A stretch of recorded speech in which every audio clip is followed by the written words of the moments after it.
Welcome back to Millers in Motion. My name is Ryan, my better half is Lauren, and she's not here because it's a technical video. But together we are traveling the country in our fifth wheel and in trying to live intentionally and enjoy every second of life. If it's your first time here, please consider subscribing to our channel. We would absolutely love to have you, and hit that notification bell so you know when we post a video, which shocker is every Saturday. What's on topic for today? Internet. It's always internet with us. We did an internet overview video just a while ago, but now we're ready to kind of come out with our full encompassing review of how we think Starlink is doing for us. Let's actually go ahead and talk about the unboxing. I actually shot the unboxing, so I'm gonna magically change clothes and we're gonna go back in time and see the unboxing of our Starlink.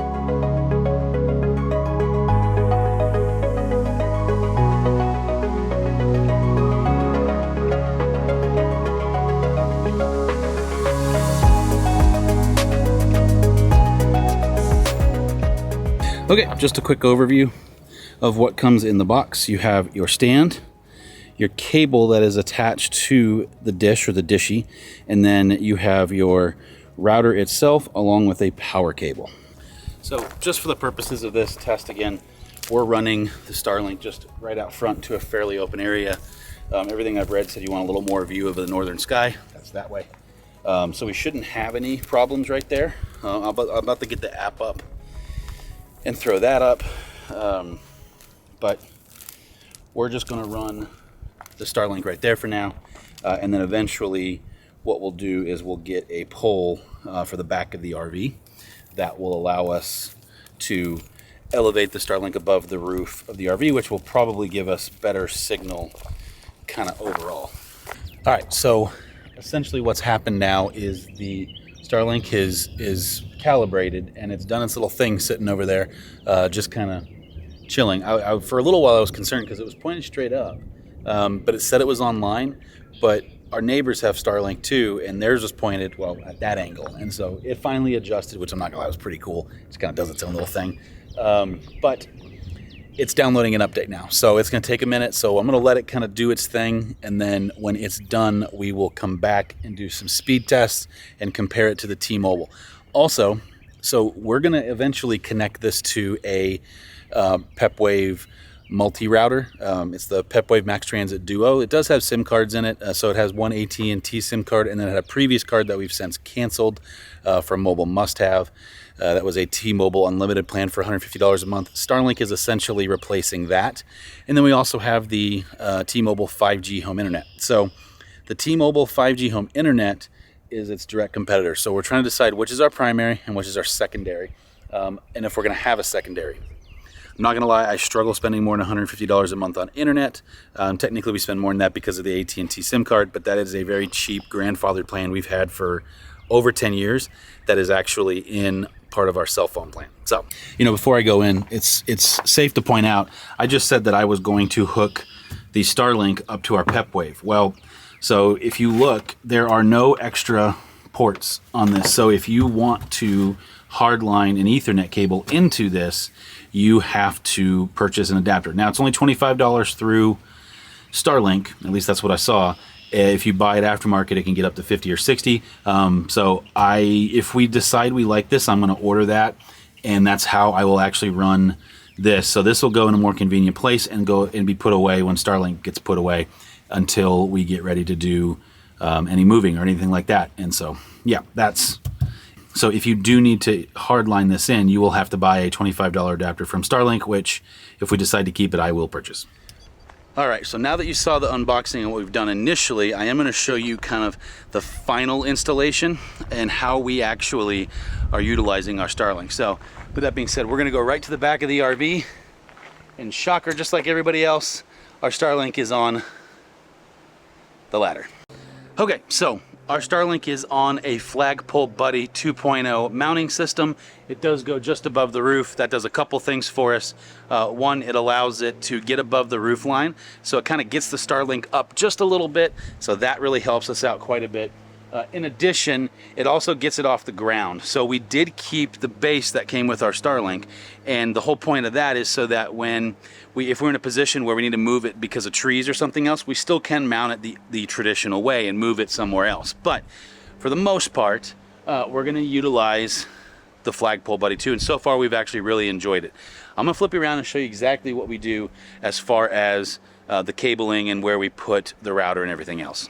Okay, so all we do, you can see the cord's wrapped around here. I know there's a way to allow this cord to come out, but to be honest, it's just easier for us to do that. We kind of wrap it around a few times, and then that cord runs along all of our other equipment here underneath by our stinky slinkies, all that, and then we actually bring it right up to this bay because we have a pass-through storage here. So we run the cable through this pass-through, and then it comes over into our storage bay where we have the router. Now you can see here I have this secondary thing. So this is the Ethernet cable connection. So this is an extra $25. I did purchase it because we have our Starlink hardwired into our PepWave router as well. So I did do that. Now I have seen some mounts for these two things, and so what I eventually am going to do is mount these up here in this area. Also, you can see I have power coming from behind there as well to help power everything. In addition to the router, this is the Husky Pro dry box from Home Depot. I believe this is the 15-gallon. This thing is literally the perfect size for the dish. So when we move, I put the dish in there upside down so the dishy is facing down. Everything else stacks on top of it, and it's done great in transit so far. So like I said, our Starlink's mounted on the back of the RV, and as you can tell from behind me, we really don't have any obstructions, so that's super nice because we're able to just mount it up there and kind of roll with it for the time being, at least in this site that we're at in Texas. Okay, like I was saying outside, we do have it hardwired into our PepWave Max Transit Duo. It's actually right behind that bay right there where the entertainment stuff is. If you are curious on how we do all of that stuff, we have a whole other setup video, so make sure and check that out. So let's talk about the setup, the ease of setup. Not gonna lie, it's more cumbersome than just pulling up and having the antenna, but to be honest with you, the speeds have been good enough that so far it's been worth it. So to be honest with you, at the moment, it's actually our primary internet solution. We do still have the T-Mobile 5G home wireless thing. The download speeds on that are great. We are in a little bit of a cell dead area here, just happen to be. So they're okay here. The uploads have not been great on that. Starlink uploads have been pretty good. In fact, let's sit down and talk about some speeds.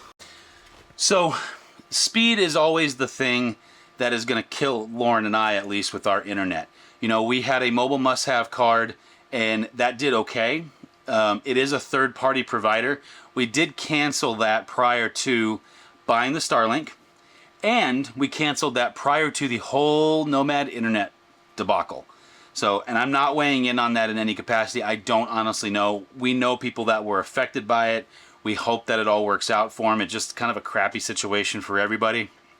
I know for Lauren and I, we don't want to just partner with anyone, and we're kind of proving that. We've been approached by a handful of companies. We've actually turned them down, even though we're a smaller channel, and we should probably say yes to those things because it'll help us grow the channel from a monetary perspective, to help us prolong being on the road. It didn't feel quite right for whatever reason. So there are companies we will partner with at some point, but at least for us right now, we have not had a conversation with one that we'd be willing to. So if you did get caught up in that whole Nomad internet thing, we are very, very sorry and hope you get a quick and easy resolution as soon as possible. And just know anything that we send out to and say we want to promote, that we're doing our due diligence, not just on the product, but also on the company. Like Starlink, for instance. Obviously, we're not being paid by Starlink in any capacity. We purchased full priced our unit, and we're using it, and we've been using it for a month. So I don't want to just shoot a video the second I get it in. Now I shoot video, like the unboxing part you already saw, but I'm waiting so that I could give my thoughts on the entire unit. So let's talk about that for a little bit, shall we? So let's do a quick speed test and see what happens. So right out of the gates, you can kind of see we're getting about that. It kind of spikes up to about 120 megabytes down, then it slowly comes back down to around 198, something like that.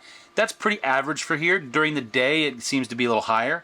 Later in the evenings, you get to that 7, 8 o'clock hour, it seems to be a little worse.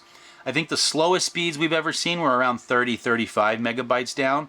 The kicker for me, and you can see here, 10 to 12 megabyte upload, that's been great. That helps us get the videos uploaded. That was my one complaint about the T-Mobile, was that the T-Mobile would only you'd get 300 down, but you'd only get 2 upload. So that was a little bit of a struggle. I know there's a lot of people talking about how they're ditching Starlink. They don't like it. Honestly, and we've only been on it for about a month, maybe a little over now, and officially Starlink Roam, we've really liked it. It is expensive. So let's talk a little bit about setup costs. So Starlink Roam, formerly Starlink for RVs, does have a little bit of a pricey startup. It's $5.99 just to get going for the hardware, and then $150 a month. There is a global option for $200 a month, and that essentially means you can just leave the region you're in, which means I can leave North America and go to South America or Europe with the dish. I'm not gonna lie, I'm not taking my Starlink to those things. That's a whole backpack worth of crap. Not happening. There is an in-motion version as well. The in-motion is $2,500 for the fee. So when I say in-motion versus roam, ours is technically a portable. So what that means is our dish has to come down and be stowed, and then we can set it up in different locations. What in motion means, a Class A, a B, or a C RV or a motorhome, you can mount that to the top of your RV, and it should stay connected as long as you've got a clear view and all those things to the system, so you'll have that same internet going down the road. So because we're in a fifth wheel, that's not really something that we need. Also, once you mount that in-motion dish to the top of your roof, it's there, it's stuck, you cannot move it. So if you're in a position where you can move the dish forward in your sight to get away from some trees, you can't do it if it's the in-motion. We can mount it to the pole buddy up on the ladder, or we can use the included mount and put it wherever we want based on our need at the time. So let's talk about our pros and cons, the things we love and the things we don't love quite so much about Starlink. Well, let's start with the bad first. Right out of the gates, the price. It's a little expensive, especially compared to the T-Mobile Home 5G internet box. That's only $50 a month. It doesn't have much of a startup fee at all, just your prorated first month, plus a couple of taxes. For us, that ended up being about $38, and only $50 a month. Starlink having the $600 setup and then $150 a month, it is a pricey service. Now, the second thing, the setup. You know, it's not difficult, but it is one more thing we have to set up, right? You know, on the way we had the old system, and we can still do it a little bit, is you pull up and you just log into the back of the router and you can change SIM cards or anything else. But we have also really struggled with getting those third-party SIMs to work right for us, and they just became too much of a hassle, and they were expensive too. That was also $150 a month. That's about it as far as the dislikes. Now, the things we really, really like about the Starlink Roam is you can get internet anywhere. As long as you have a clear view of the sky, you can get internet anywhere. We've already been in a couple of situations where it saved our butts. Now, you do still have to set it up. So, like, for instance, if we're traveling and we really want to be able to stream something in the evening or anything along those lines, I don't go through the whole pole. What I do is I just get Starlink out, I stick the base mount on, and I put it like on the back of the truck or on top of the truck or something, and that's it.